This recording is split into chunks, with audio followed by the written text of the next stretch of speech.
부활해주실 인사를 좀 나누십시다. 주님께서 부활하셨습니다. 옆 사람과 인사 나누십시다. 주님께서 부활하셨습니다. 부활의 기쁨이 여러분과 함께 하시기 바랍니다.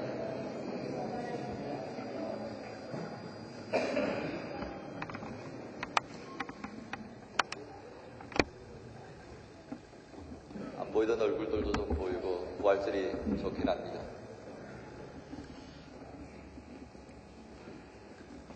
러시아의 유명한 작가인 죄와 벌을 지은 도스토옙스키라고 하는 분이 1865년 8월 10일 친구에게 보낸 편지가 있습니다.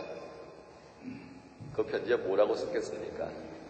그 편지에 그는 쓰기를 오늘 아침엔 호텔에서 식사나 사도 주지 않는다.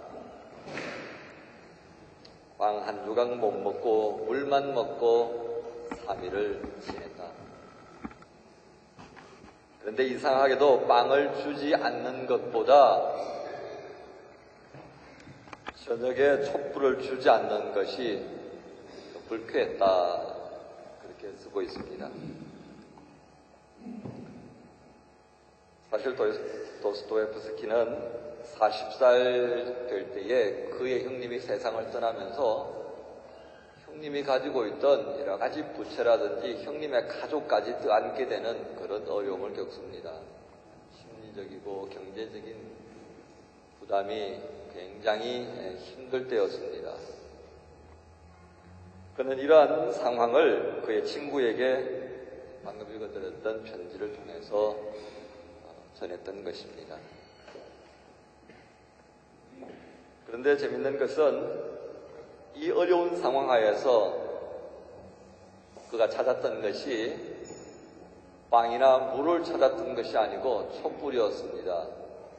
여러분, 이 도스토옙스키에게 촛불은 어떤 의미가 있었겠습니까? 그에게 있어서 촛불은 단지 촛불이 아니었습니다.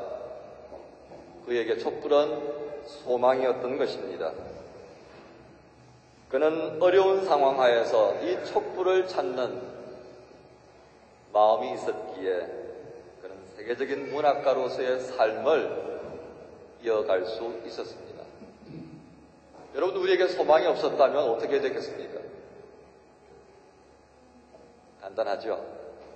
도스토옙스키의 죄와 벌을 읽지 못했을 것입니다. 소망이 있었기에 그가 움직였고 그를 통해서 우리는 감동 있는 그 문학을 대하는 겁니다. 여러분, 소망이 없는 사람들은 어떤 마음을 가졌겠습니까? 당연히 내일이 없다라고 생각할 것입니다. 내일이 없다고 여기는 사람들이 선택하는 마지막 선택은 무엇이겠습니까? 그것은 죽음이라고 하겠습니다. 인터넷에 최근 한국 사회가 가지고 있는 어려움들을 기사화해 놓은 것이 있었습니다. 그 내용이 무엇인가 하니 40대 이하 젊은 사람들의 자살률이 증가하고 있다는 것이었습니다. 그저 20대, 30대 이 세대에 대한 통계 자료만 말씀드리면 2004년도보다 2008년도에 나타났던 증가수는 이미 1000자리 숫자를 넘어섰던 것은 예전이었습니다. 2004년보다도 350명이 더 자살하는 그런 상황이 됐습니다. 이유가 뭐겠습니까? 절망이었습니다. 낙담이었고요. 그리고 그렇게 절망하고 낙담하게 된 여러 가지 이유가 있겠습니다만은 그거 다 어떻게 이루 다 말할 수 있겠습니까?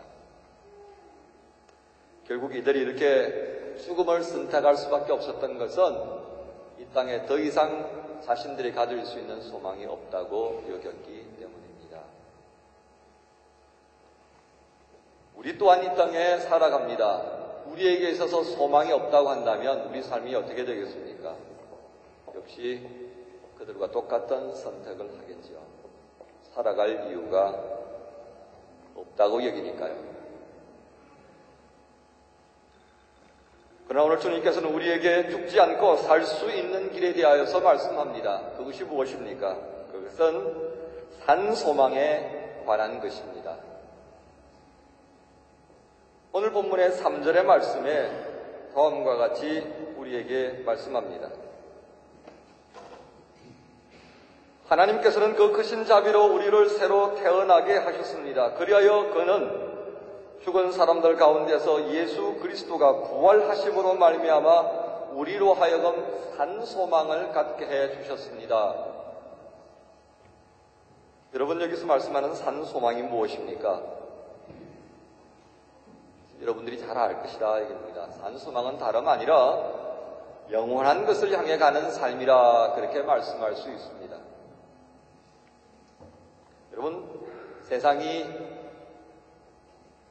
형형색색으로 장식되어 있습니다. 오늘도 아침에 시겐 가는 길을 달려가는데 지난주보다 얼마나 아름답게 변했는지요.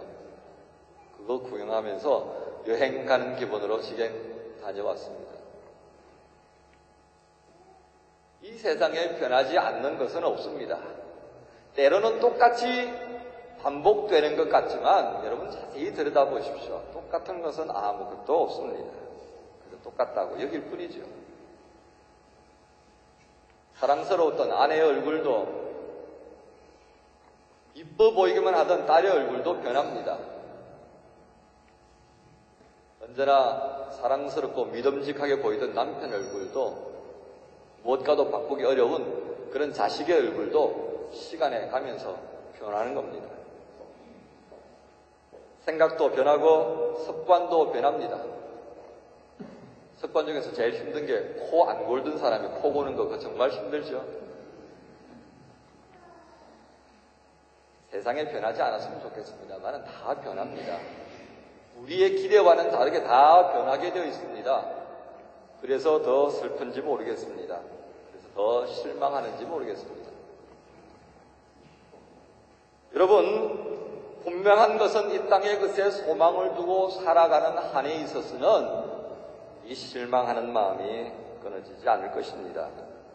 이 실망이 깊어서 절망으로 치닫습니다. 이 절망의 깊은 골짜기에서 벗어나도록 하기 위해서 주님은 우리에게 말씀해 주셨습니다. 그것은 곧 살아있는 소망에 관한 것입니다. 곧 산 소망을 가진 사람, 그 사람은 영원한 것을 마음에 두고 사는 것입니다. 사람들이 부활 사건을 경험하지 못했을 때에 어떠했다 하는 것은 여러분 잘 알 것입니다. 오늘 본문이 누구에 의하여 쓰여졌습니까? 이런저런 말이 많습니다만 저는 베드로 사도가 썼다고 믿습니다.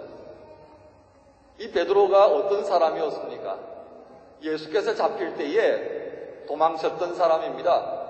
너도 그 일당이지 그랬을 때에 무슨 소리 하냐고.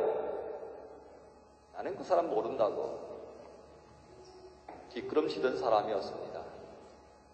어떤 제자는 자신의 벌거벗고 겨우 혼입을 하나 감고서 도망쳤던 것이 창피해서 이름은 못 밝히고 그것 그냥 그렇게 되었다라고 그저 남 이야기하듯이 쓰기도 합니다. 부끄러운 많은 제자들의 모습을 우리는 주님께서 십자가에 달리시던 그 상황에서 보게 됩니다. 바로 이것입니다. 부활 사건을 경험하지 못했을 때에, 영혼에 대하여서 깨닫지 못했을 때에 그들은 나도 죽을까 싶어 도망치던 사람이었습니다. 어떻게 하면 좀 더 살 수 있을까 생각하며 이리저리 궁리하던 사람들이었습니다. 그런데 제자들이 부활하신 주님을 만납니다. 그리고 주님께서 말씀하셨던 영원한 것이 무엇인가, 참 소망이 무엇인가를 알게 되었다 그 말입니다. 이때부터 그들은 영원한 것의 가치를 알고 그것에 마음을 둡니다. 예수께서 말씀하셨던 영원한 삶을 살기 시작했다 그 말씀입니다.